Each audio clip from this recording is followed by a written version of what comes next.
So, ayan guys, gagawa ako ng tosino ala paloma. Yan. Sariwang garlic yung ginamit natin guys, kasi wala tayong garlic powder. Kaya garlic na tinadtad yung aking ginamit, pero hindi siya pino.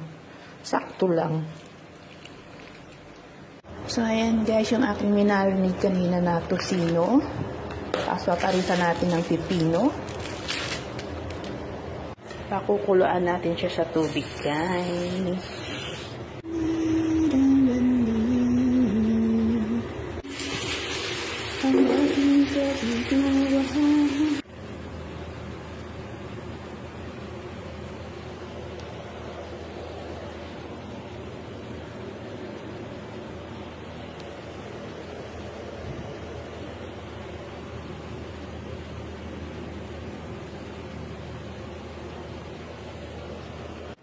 So, ayan guys, tapos na kami kumain ng hapunan. So, meron kaming panghimagas, lychee, lalagyan natin ng black gulaman.